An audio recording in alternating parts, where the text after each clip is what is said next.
The Twin Brothers. Once there was a fisherman who had plenty of money but no children. One day an old woman came to his wife and said, "What use is all your prosperity to you when you have no children?" "It is God's will," answered the fisherman's wife. "Nay, my child, it is not God's will, but the fault of your husband. For if he would but catch the little goldfish, you would surely have children. Tonight, when he comes home, tell him he must go back and catch the little fish. He must then cut it in 6 pieces. One of these you must eat, and your husband the second, and soon after you will have 2 children. The 3rd piece you must give to the dog, and she will have 2 puppies. The 4th piece give to the mare, and she will have 2 foals. The 5th piece bury on the right of the house door, and the 6th on the left, and 2 cypress trees will spring up there." When the fisherman came home at evening, his wife told him all that the old woman had advised, and he promised to bring home the little goldfish. Next morning, therefore, he went very early to the water and caught the little fish.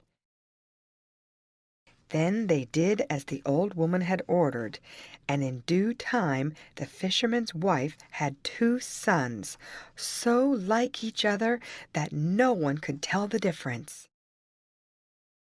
The dog had 2 puppies exactly alike. The mare had 2 foals, and on each side of the front door there sprang up 2 cypress trees precisely similar.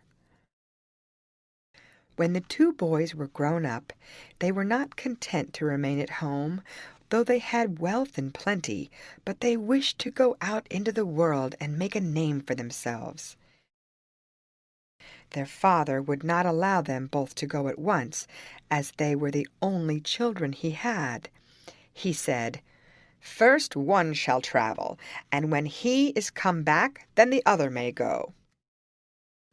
So the one took his horse and his dog and went, saying to his brother, "So long as the cypress trees are green, that is a sign that I am alive and well.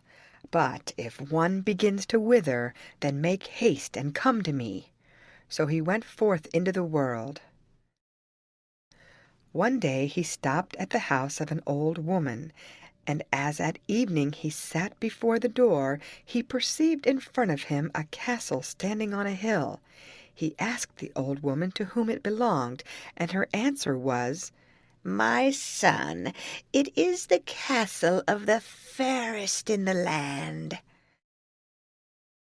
"And I am come here to woo her." "That, my son, many have sought to do, and have lost their lives in the attempt, for she has cut off their heads and stuck them on the post you see standing there."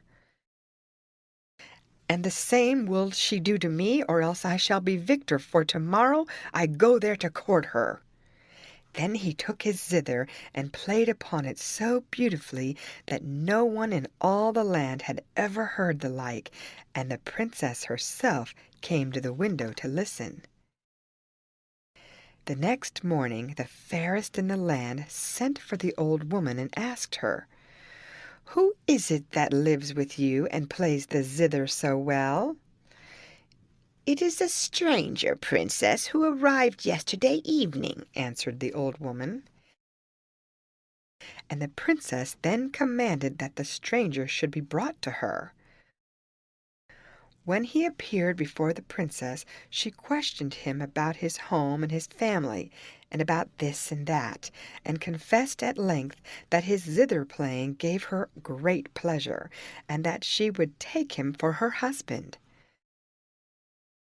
The stranger replied that it was with that intent he had come. The princess then said, "You must now go to my father and tell him you desire to have me to wife, and when he has put the 3 problems before you, then come back and tell me." The stranger then went straight to the king and told him that he wished to wed his daughter, and the king answered, "I shall be well pleased, provided you can do what I impose upon you. If not, you will lose your head. Now listen. Out there on the ground there lies a thick log, which measures more than 2 fathoms.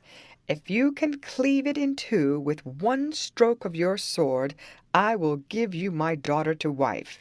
If you fail, then it will cost you your head." Then the stranger withdrew and returned to the house of the old woman, sore distressed, for he could believe nothing but that next day he must atone to the king with his head. And so full was he of the idea of how to set about cleaving the log that he forgot even his zither. In the evening came the princess to the window to listen to his playing, and behold, all was still. Then she called to him, "Why are you so cast down this evening that you do not play on your zither?" And he told her his trouble. But she laughed at it and called to him, "And you grieve over that? Bring quickly your zither and play something for my amusement, and early tomorrow come to me." Then the stranger took his zither and played the whole evening for the amusement of the princess. Next morning she took a hair from her locks and gave it to him, saying, "Take this hair and wind it round your sword. Then you will be able to cleave the log in two." Then the stranger went forth, and with one blow cleft the log in two. But the king said, "I will impose another task upon you before you can wed my daughter." "Speak on," said the stranger. "Listen, then," answered the king. "You must mount a horse and ride 3 miles at full gallop, holding in each hand a goblet full of water. If you spill no drop, then I shall give you my daughter to wife. But should you not succeed, then I will take your life." Then the stranger returned to the house of the old woman, and again he was so troubled as to forget his zither. In the evening the princess came to the window as before to listen to the music, but again all was still, and she called to him, "What is the matter that you do not play on your zither?" Then he related all that the king had ordered him to do, and the princess answered, "Do not let yourself be disturbed. Only play now, and come to me tomorrow morning." Then next morning he went to her, and she gave him her ring, saying, "Throw this ring into the water, and it will immediately freeze, so that you will not spill any." The stranger did as the princess bade him, and carried the water all the way. Then the king said, "Now I will give you a third task, and this shall be the last. I have a negro who will fight with you tomorrow, and if you are the conqueror you shall wed my daughter." The stranger returned full of joy to the house of the old woman, and that evening was so merry that the princess called to him, "You seem very cheerful this evening. What has my father told you that makes you so glad?" He answered, "Your father has told me that tomorrow I must fight with his negro. He is only another man like myself, and I hope to subdue him and to gain the contest." But the princess answered, "This is the hardest of all. I myself am the black man, for I swallow a drink that changes me into a negro of unconquerable strength. Go tomorrow morning to the market, buy 12 buffalo hides, and wrap them round your horse. Fasten this cloth round you, and when I am let loose upon you tomorrow, show it to me, that I may hold myself back and may not kill you. Then when you fight me, you must try to hit my horse between the eyes, for when you have killed it, you have conquered me." Next morning, therefore, he went to the market and bought the 12 buffalo hides, which he wrapped round his horse. Then he began to fight with the black man, and when the combat had already lasted a long time, and 11 hides were torn, then the stranger hit the negro's horse between the eyes, so that it fell dead, and the black man was defeated. Then said the king, "Because you have solved the 3 problems, I take you for my son-in-law." But the stranger answered, "I have some business to conclude first. In 14 days I will return and bring the bride home." So he arose and went into another country, where he came to a great town, and alighted at the house of an old woman. When he had had supper, he begged of her some water to drink, but she answered, "My son, I have no water. A giant has taken possession of the spring, and only lets us draw from it once a year, when we bring him a maiden. He eats her up, and then he lets us draw water. Just now it is the lot of the king's daughter, and tomorrow she will be led forth." The next day accordingly the princess was led forth to the spring, and bound there with a golden chain. After that all the people went away, and she was left alone. When they had gone, the stranger went to the maiden and asked her what ailed her, that she lamented so much, and she answered that the reason was because the giant would come and eat her up. And the stranger promised that he would set her free if she would take him for her husband, and the princess joyfully consented. When the giant appeared, the stranger set his dog at him, and it took him by the throat and throttled him till he died, so the princess was set free. Now when the king heard of it, he gladly consented to the marriage, and the wedding took place with great rejoicings. The young bridegroom abode in the palace 101 weeks. Then he began to find it too dull, and he desired to go out hunting. The king would fain have prevented it, but in this he could not succeed. Then he begged his son-in-law at least to take sufficient escort with him, but this too the young man evaded, and took only his horse and his dog. He had ridden already a long way when he saw in the distance a hut, and rode straight towards it in order to get some water to drink. There he found an old woman from whom he begged the water. She answered that first he should allow her to beat his dog with her little wand, that it might not bite her while she fetched the water. The hunter consented, and as soon as she had touched the dog with her wand, it immediately turned to stone. Thereupon she touched the hunter and also his horse, and both turned to stone.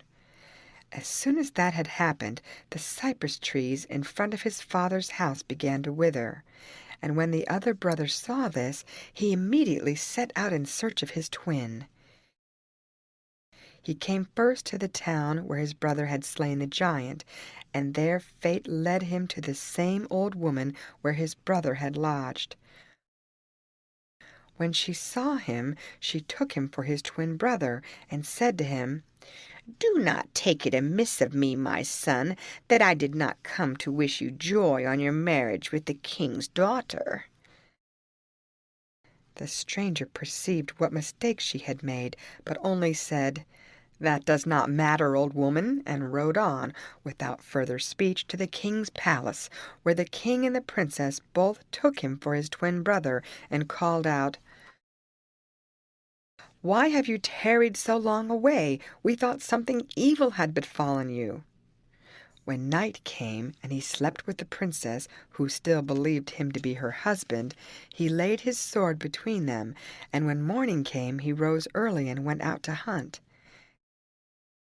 Fate led him by the same way which his brother had taken, and from a distance he saw him, and knew that he was turned to stone. Then he entered the hut and ordered the old woman to disenchant his brother. But she answered, "Let me first touch your dog with my wand, and then I will free your brother." He ordered the dog, however, to take hold of her and bite her up to the knee till she cried out, "Tell your dog to let me go, and I will set your brother free." But he only answered, "Tell the magic words that I may disenchant him myself." And as she would not, he ordered his dog to bite her up to the hip. Then the old woman cried out, "I have two wands. With the green one I turn to stone, and with the red one I bring to life again."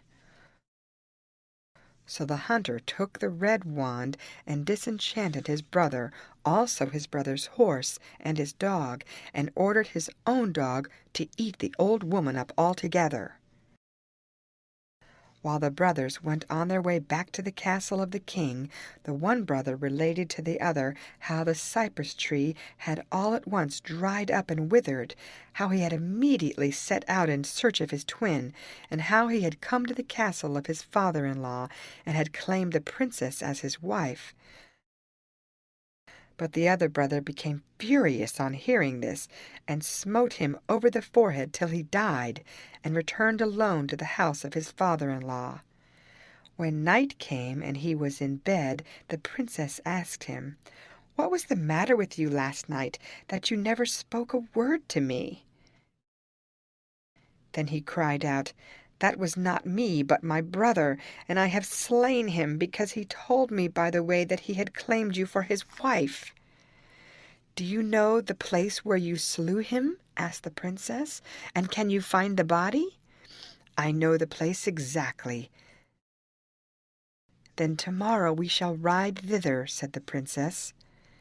Next morning accordingly they set out together, and when they had come to the place, the princess drew forth a small bottle that she had brought with her, and sprinkled the body with some drops of the water, so that immediately he became alive again. When he stood up, his brothers said to him, "Forgive me, dear brother, that I slew you in my anger." Then they embraced, and went together to the fairest in the land, whom the unmarried brother took to wife. Then the brothers brought their parents to live with them, and all dwelt together in joy and happiness.